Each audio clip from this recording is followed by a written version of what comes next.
How do you explain the sudden disappearance of love? One moment you're a family, the next, you're a suspect in a life you never lived. I never cheated, but my husband was certain I had. And the worst part? He had proof. We used to be that kind of family people envy. 2 good careers, a bright little boy, holiday cards with matching sweaters, the whole illusion. But things don't fall apart all at once. It starts with silences so thick you stop trying to speak through them. Then come the excuses. It's just another business trip, honey.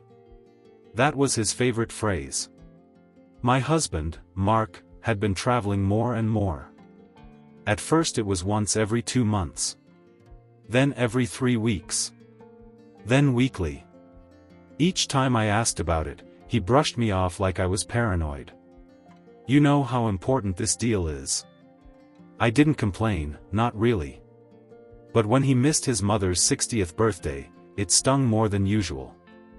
We'd planned the whole event for months. His mother, Helen, was a force in our lives, the kind who used guilt as casually as a napkin at brunch.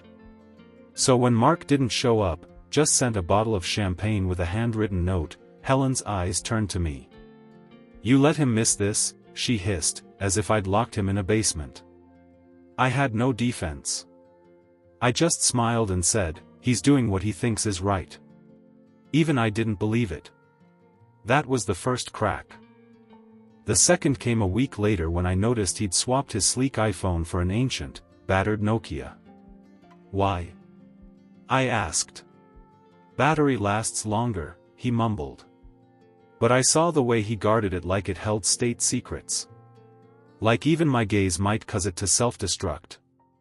I didn't know it then, but he had already built a case against me. It was a Tuesday when he came home from a trip to Phoenix, or at least, that's where he said he was. I was making dinner. Our son, Leo, was coloring on the kitchen floor. He walked in, said nothing, then turned to Leo. Go to your room for a bit, champ. What's going on? I asked.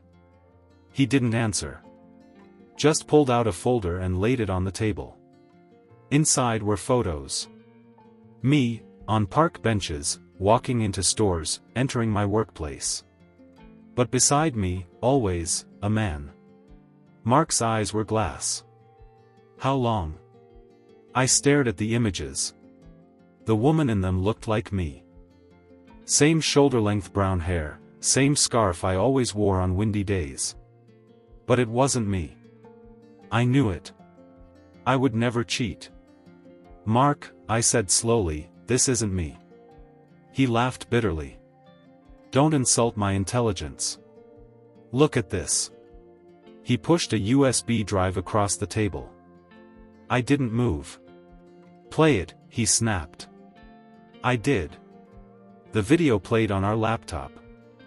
There she was, me, again, laughing with the same man, holding his hand, even kissing him briefly outside what looked like a hotel.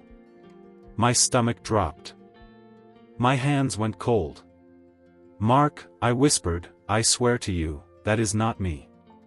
But he didn't listen. He'd already made up his mind. He said the words like a judge handing down a sentence. Get out. Mark. Get out. He began throwing my clothes into bags. I'm filing for divorce. And don't think for a second you're keeping Leo. Leo walked in then, confusion etched on his tiny face. Why are you yelling, Daddy? Mark didn't answer. I knelt down, heart pounding, and hugged my son. I'm not going far, I whispered. Mommy loves you, okay? Mark yanked me away. Leave. Now. I didn't cry, not in front of them. I packed what I could and left. That night, I sat in a motel room an hour away, holding a scarf that used to mean comfort. I watched the video over and over. And I realized something chilling. The woman wore the same scarf, but it wasn't frayed at the edge like mine. It was a replica. Someone was pretending to be me. I didn't sleep that night. I couldn't. I stared at the ceiling of the motel room while the hum of the air conditioner battled my racing thoughts. There was no way to process what had happened. I'd gone from making pasta for my son to being accused of adultery and kicked out of my own home, all in under an hour. By morning, I still hadn't cried. I think I was afraid that if I started, I'd never stop. The next day, I showed up at Helen's birthday brunch anyway. Mark's absence had caused a stir, but my presence sent the room into full-blown tension. His mother looked up from her mimosa with razor-sharp eyes. "You have a lot of nerve showing up here." "I'm not here to make a scene," I said quietly. "I just wanted to wish you a happy birthday." She scoffed. "Did you think I wouldn't find out? That Mark wouldn't tell me?" I blinked. "Tell you what?" She stood, towering in her burgundy heels. "That you humiliated him. That you destroyed your marriage. You're lucky he's letting you see Leo at all." "I didn't cheat."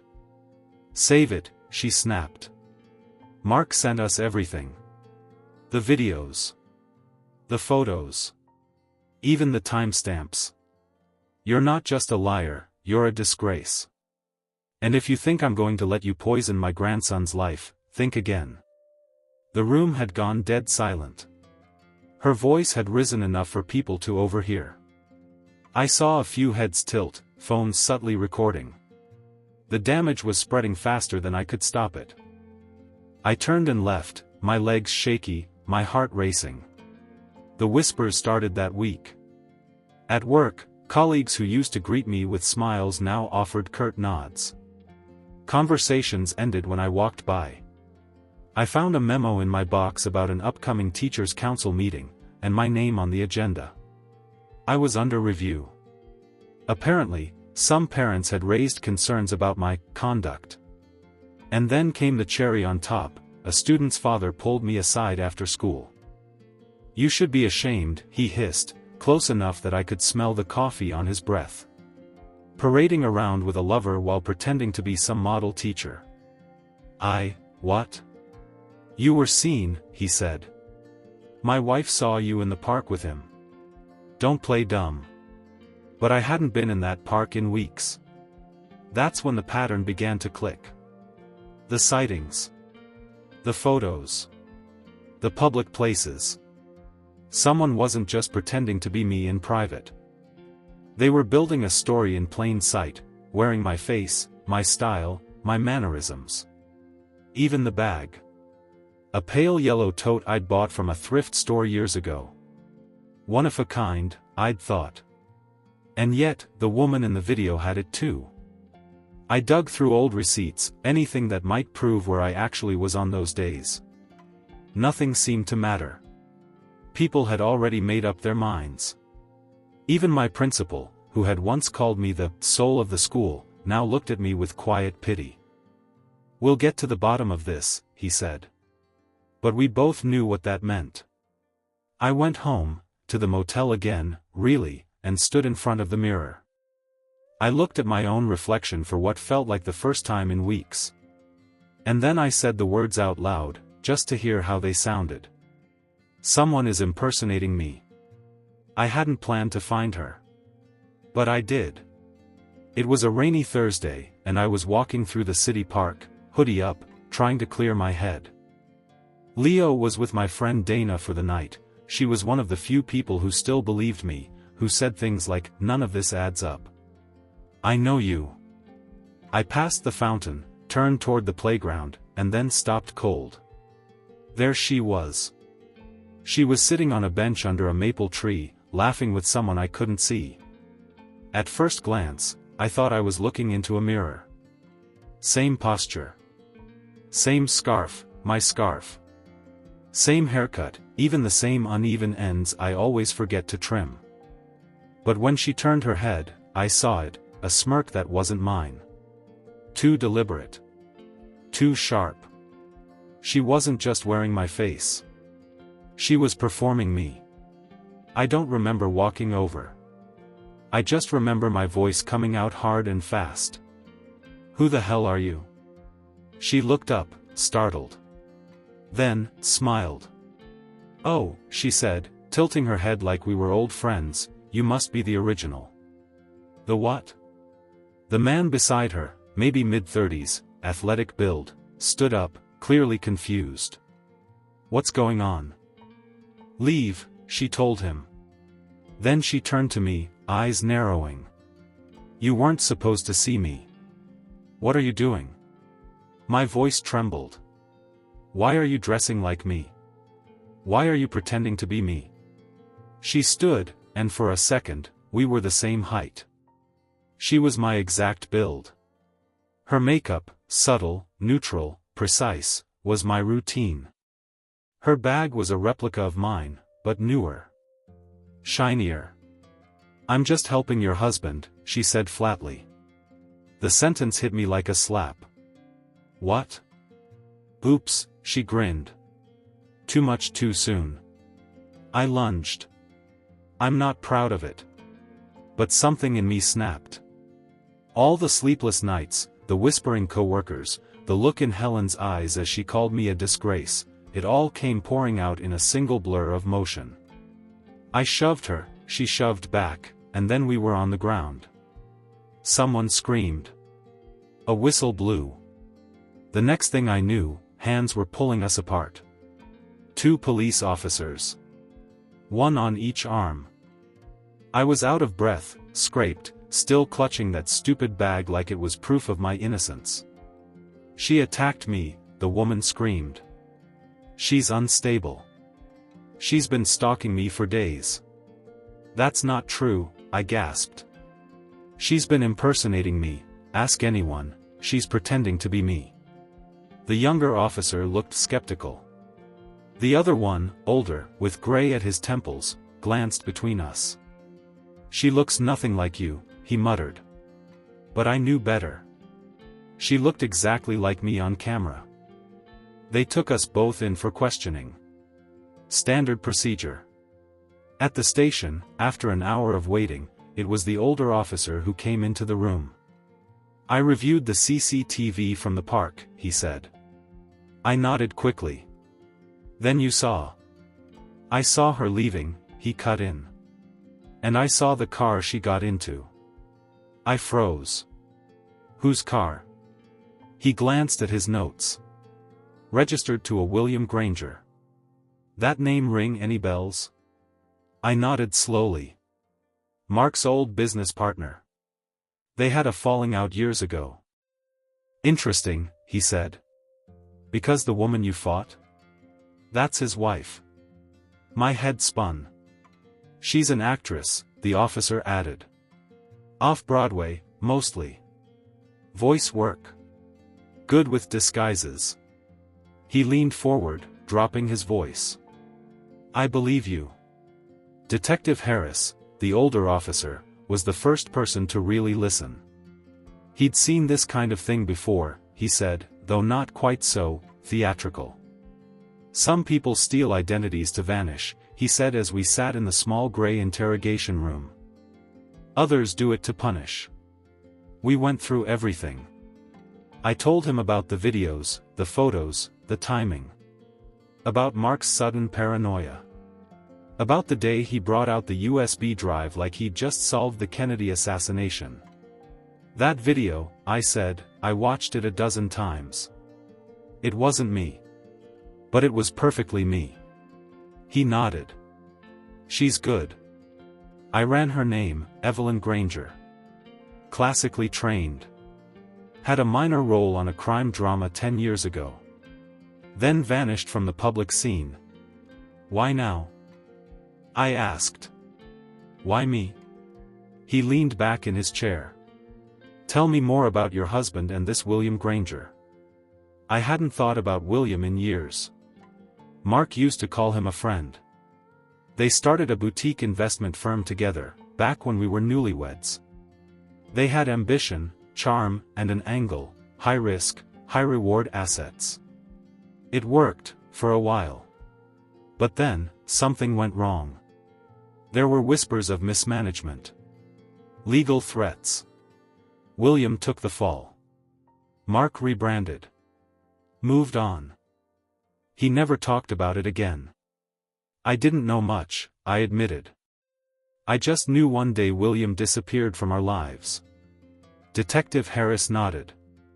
Well, it didn't end there. William and his wife suffered a major loss right around that time. She was pregnant. Miscarried. Complications. Doctors said she couldn't conceive again. I felt a chill run down my spine. They blamed Mark? I whispered. They lost everything, Harris confirmed. Business. Savings. A future. He believes Mark stabbed him in the back to save himself. So they, decided to destroy his marriage. They wanted him to lose everything he valued. That meant you. I stared at the wall, not even seeing it.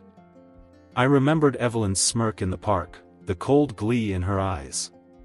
They'd studied me. Followed me. Learned my walk, my voice, my laugh. And then, they became me. Why didn't they just go after Mark? I asked, my voice breaking. Because they knew the best way to hurt him, was to make him do the damage. I clenched my fists. He believed them. He didn't even ask me. He wanted to believe it, Harris said. Which makes him guilty, too. A silence stretched between us. Then he said the words that changed everything. They've agreed to talk. The Grangers. They're willing to testify. My eyes widened. Why? Because Evelyn saw your face in that park. She thought she could ruin your life quietly, surgically. But you showed up. You confronted her. That was never part of the plan. She's scared? No, he said. She respects you. And she's ready to burn your husband to the ground. The courtroom was packed. Word had gotten out, a whispered scandal with just enough glamour and betrayal to draw attention like moths to a flame. It wasn't every day you saw a case involving impersonation, digital manipulation, and a prenuptial time bomb. Mark entered first, wearing a tailored suit and a satisfied smirk. His mother was beside him, dressed like she was attending a gala. The two of them looked around like they owned the place. And why wouldn't they? The prenup they'd insisted I sign years ago was ironclad. If I was caught cheating, I walked away with nothing. No home. No car. No custody. Not even a toothbrush. His lawyer laid it all out, polished and confident. Ladies and gentlemen, this is a straightforward case. A wife unfaithful. Evidence irrefutable. My client, Mr. Carter, seeks only what the agreement clearly grants him. Then came the part I'd been waiting for. Mark handed over the USB. The courtroom screens flickered on. The video played. There she was, me, laughing, touching, kissing another man outside a hotel. Gasps. Whispers. Helen even fake-sobbed into a tissue. I stayed silent. The judge, a sharp-eyed woman with a reputation for being ruthless, turned to my lawyer. Any objections? Not at all, my attorney said smoothly. In fact, we'd like to introduce our next witness. The doors opened. And in she walked. Evelyn Granger. My double. The courtroom froze. She was fully dressed in character, my hairstyle, my exact outfit from the video, even my mannerisms. She walked with the same gait, folded her hands the way I do when I'm nervous, tilted her head with that familiar subtle smile. But her eyes were different this time. She looked directly at Mark. And she smiled like a wolf. Mark shot up from his seat. What the hell is this? His lawyer stammered, Your Honor. The judge banged her gavel. Sit down, Mr. Carter. Evelyn took the stand. My name is Evelyn Granger. I'm an actress. And I was hired, by William Granger, my husband, to impersonate Mrs. Carter. For the purpose of destroying her reputation. She told everything. How they studied me. watched me. Created moments that could be captured and witnessed. How Mark had fallen for it almost immediately. How he wanted to believe I was unfaithful so he wouldn't have to confront his own secrets. Then came the kicker. Mrs. Granger, my lawyer said calmly, was Mr. Carter aware that these videos were staged? She hesitated. Then, no. But he never questioned them. In fact, once he saw them, he asked us to make more. Mark leapt up again. That's a lie. Sit down, the judge ordered. And then we showed our hand. Bank statements. Hotel charges. Photos. Testimonies. Proof of Mark's multiple affairs over the last 5 years, models, assistants, one of his interns. The man who claimed to be so morally devastated by my betrayal had been sleeping his way across half the eastern seaboard. The courtroom shifted. People who had been leaning toward his side now sat stiffly, unsure. Helen looked like she'd swallowed a lemon. In the end, the judge ruled clearly and decisively. Marriage, dissolved. Custody, granted to me. Prenup, voided on grounds of fraud and bad faith. Assets, split in my favor, including the house. I didn't even smile. Because just as the judge wrapped up her ruling, 2 men in suits stepped into the courtroom. Federal investigators. Mr. Mark Carter, one said. You're under arrest for financial crimes related to tax evasion and securities fraud. He tried to protest, but the handcuffs went on. And just like that, he was no longer the one in control. I stood. Looked at Helen one last time. She didn't say a word. I didn't go home that night. I went to a new apartment. One I'd signed the lease for 3 weeks earlier, when I realized I might never get the old life back. It wasn't huge, but it was bright. Clean. Mine. Leo ran through the empty rooms like it was a palace. Can I pick my room, Mommy? He asked, eyes wide. You can pick everything, I told him. He picked the one with the biggest window. Then he pulled the curtains shut and said it felt like a fort. That night, we ate pizza on the floor. No plates. Just napkins and laughter. I smiled for the first time in months. The next day, I met Evelyn and William Granger at a cafe near the courthouse. I didn't owe them anything, but I wanted closure. Evelyn looked different without my face. She had shorter, darker hair, and her voice, without my rhythm, sounded distant. I didn't expect you to agree to this, she said. I didn't expect you to destroy my life. She nodded.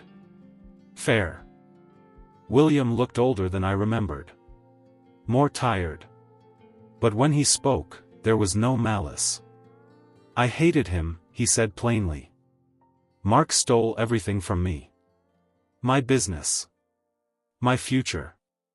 Evelyn and I, we lost a baby during all of that. The stress, the fighting, the lawsuits.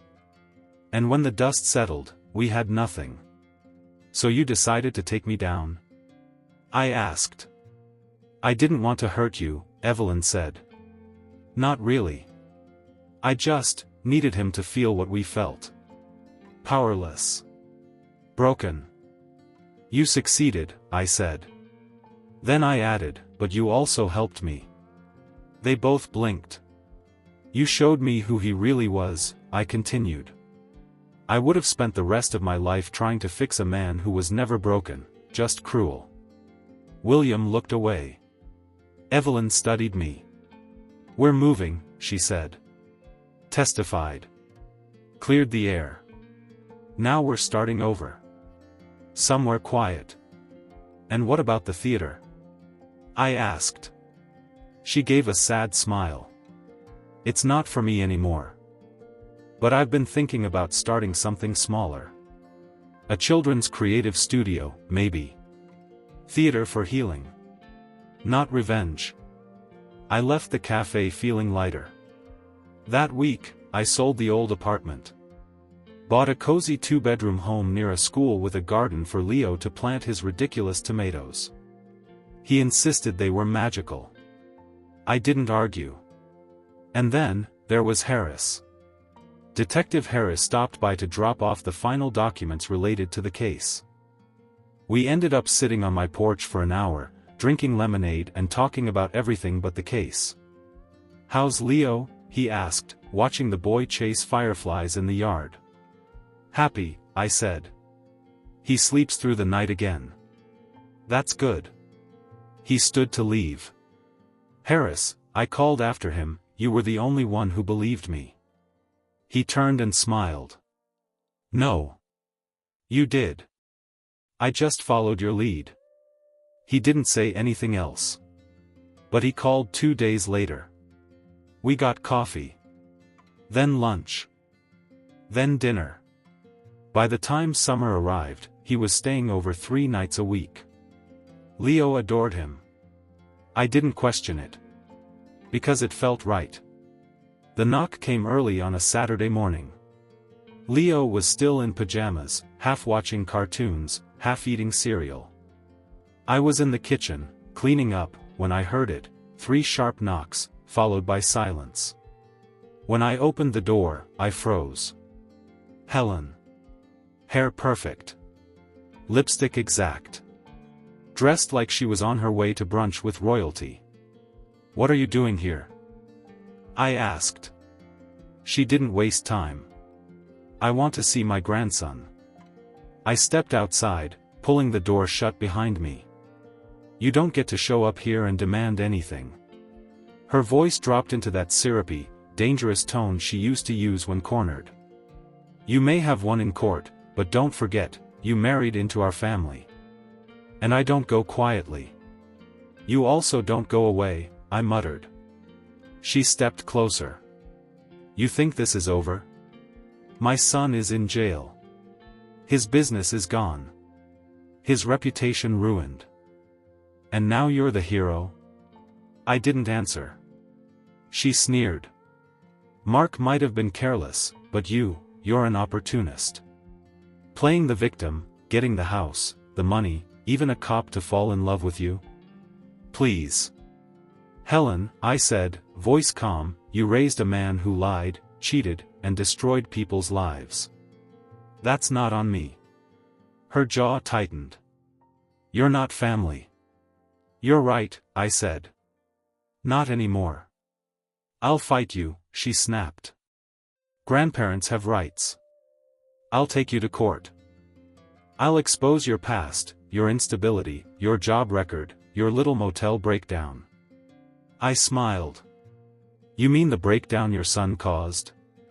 The one the court ruled wasn't a breakdown at all, but psychological abuse supported by forged evidence and impersonation?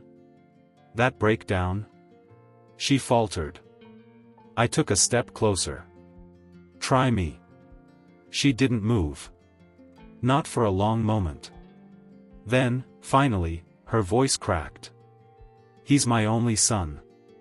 And Leo's my only son," I said. "And I'll protect him. From all of you." I turned and opened the door. But before stepping inside, I looked back one last time. "You can take off your pearls now, Helen. The performance is over." And I shut the door.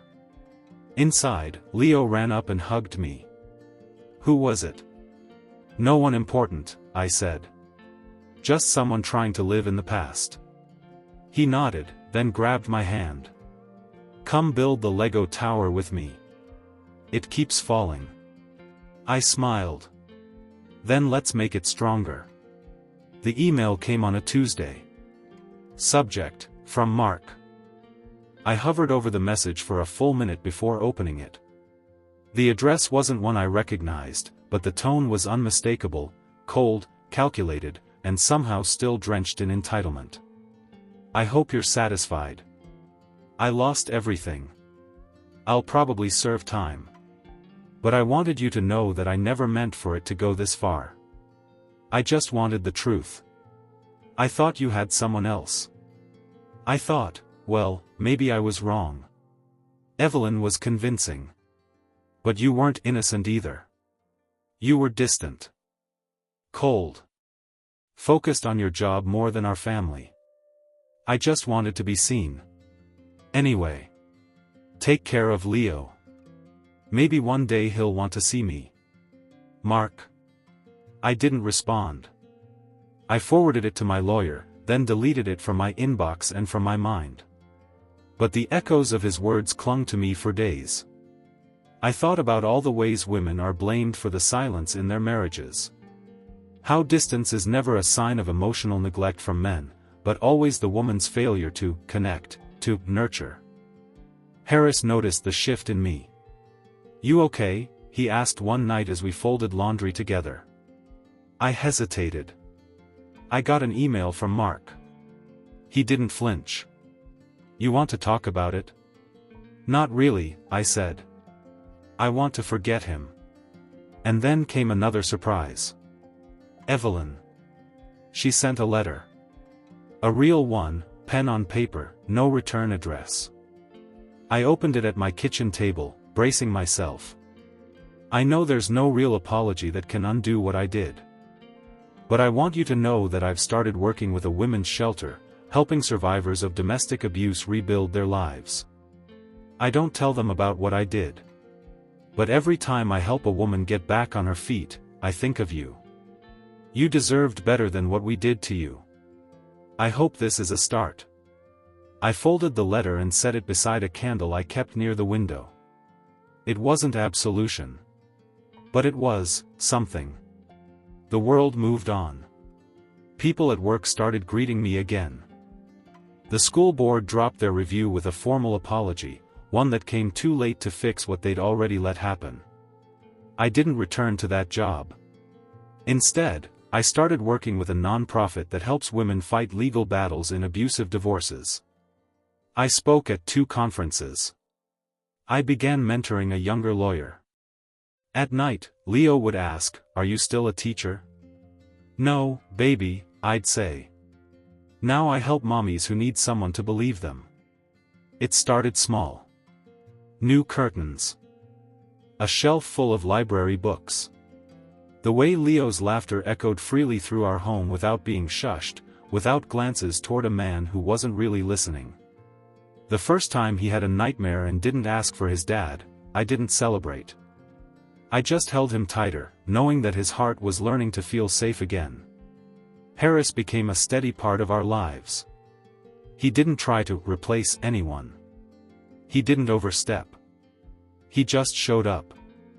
He'd help with science projects, fix broken drawer handles, and patiently explain how clouds worked while making pancakes that always came out a little too brown. Leo adored him. One night, after they built a ridiculous pillow fort together, Leo looked up at him and said, "You're not my dad, but I like when you're here." Harris just smiled and said, "I like it too, buddy." I watched from the doorway, my heart splitting open and settling at the same time. That fall, we took a trip to the mountains. Just the 3 of us. We rented a cabin, roasted marshmallows, and hiked trails that left us muddy and breathless. No phones. No lawyers. No ghosts. On the last night, as the wind howled through the trees, Harris pulled me aside. "I know it's soon," he said. "And I'm not trying to push anything. But I want you to know that if this, us, ever feels like home to you, I'm in. No conditions." I didn't say anything right away. But I reached for his hand. That was enough. Back in the city, I hosted Thanksgiving for the first time in years. Dana came, so did a few of my new friends from the nonprofit. We ate too much, laughed too loud, and danced in the kitchen while the pie burned. No Helen. No Mark. No shadows. Just people who chose to be there. And for the first time since my life collapsed, I didn't feel like I was surviving. I felt like I was living. Spring arrived slowly. The days got longer, the light warmer.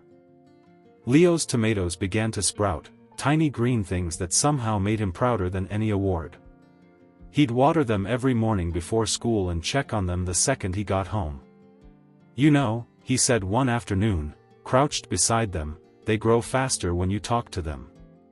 I smiled. So do people. I didn't realize how far I'd come until a woman from my old job stopped me at the grocery store. You look different, she said. Lighter. I am, I replied. And I meant it. I wasn't just free from Mark, I was free from the weight of having to prove myself.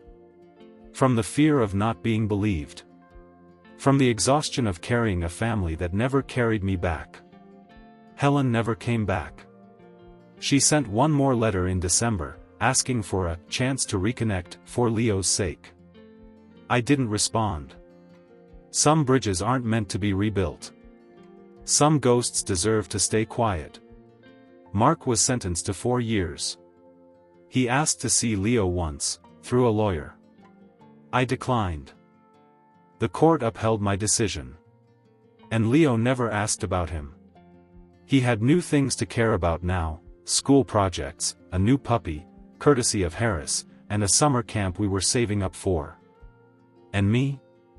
I started writing. Not a book, not yet. Just pages. Stories. Testimonies. For women like me who didn't have the words yet, or the safety to speak them out loud. I volunteered weekly. I spoke at conferences. And I laughed. God, I laughed. The kind of laughter that comes from your gut, not your nerves.